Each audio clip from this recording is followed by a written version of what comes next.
আজকের রাখি, এই যে রাখি আজকে, কিন্তু রাখি পরাতে হয় আমি কিনে পরাবো, কোথায় না ভাই কিনে নিয়ে চলে এসছে। তার কারণ একটাই হচ্ছে ওই যে আমার ঠ্যাংটা ভেঙেছে না কি ভাঙিনি আজও পর্যন্ত, কি রয়েছে আমি এখনো জানি না। ডাক্তারের কাছে গেছিলাম, ডক্টর পাটা দেখাস না, এই পাটা খেতে পায় না, এই পাটা অনেকটা খেয়ে ফেলেছে, ওই জন্য ঢোল হয়ে গেছে না এরকম ভাবে, কেমন লাগছে না। পাটা দেখাতে গেছিলাম, সেখানেও আমার একটা হলো এক্সরে করেছে, করে এক্সরেতে বললো আবার এক্সরে করতে হবে, করে আবার কালকে আবার যাবো সুরক্ষাতে এক্সরে করাবো। করিয়ে এখন এক্সরে করে এখন যদি বোঝে যে ওর ভেতরে এখন কি অবস্থা আছে, ফাটল ধরেছে নাকি ভেঙে গেছে না কি হয়েছে, তাহলে এবার এখন ওই বালি সিমেন্ট দিয়ে এখন প্লাস্টার করবে।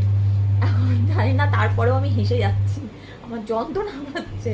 এখন দুদিন আগে পড়ে গেছি, পড়ে গিয়ে হঠাৎ করে পাটা এরকম ফসকে গিয়ে একটু রাস্তায় পড়ে গেলাম, ব্যাস তারপরে এই অবস্থা। কপালে ছিল ভোগান্তি, পা পুরো ইয়ে হয়ে গেছে, চির খেয়ে গেছে, এক্সরে তো তাই বলেছে। সেটা তো ফুলেছে পা পুরো, অনেকটাই ফুলেছে। এখনো পুরোপুরি ভাবে এক্সরে করানো হয়েছে, কিন্তু ডাক্তার সেটা বলেছে আবার একবার করাতে বলেছে, জানি না কেন, বুঝতে পারলাম না। বললো তারপরে গিয়ে করবে, কিন্তু পা ফুলে গেছে। এই যে রাখিটা আমি সকালবেলার থেকে মনে করছি, আজকে রাখির দিন। প্রতি বছর বাবান গপুকে রাখি পরায়, রাখি পরানো হয় বা কিছু একটু হয়তো গোপালের মানে ভোগ দেওয়া হয়। এবছর পুরো টোটালি বন্ধ, গপু ওখানে বসে রয়েছে, বাবান শুধু জল মিষ্টিটা দিয়ে চলে এসছে গপুর ওখানে, কিন্তু রাখিটাকে কিচ্ছু করায়নি। এখন মনে মনে ভাবছি কি, রাখিটা আজকে রাখির দিন, অর্ধেক দিন তো চলেই গেল, আর কখন রাখি পরাবো, তাহলে আর এবছর আর হলো না। মনে করতে করতে দেখি ভাই এই যে রাখি নিয়ে হাজির। রাখিগুলো দেখা একটু সবাইকে। জয় জগন্নাথ। সব কটা রাখি এই যে এখন নিয়ে এসছে গপুর জন্য। আর দুটো ভাই এখন জানি না, আমি তো ঠ্যাং নিয়ে বসে পড়েছি। আর দুটো ভাই এখন, ওরা যদি আসতে পারে ভালো, যদি না আসতে পারে একটাকে বলবো, আর একজন মনে হয় কাজে মানে হয়তো কাজে বেরিয়েছে।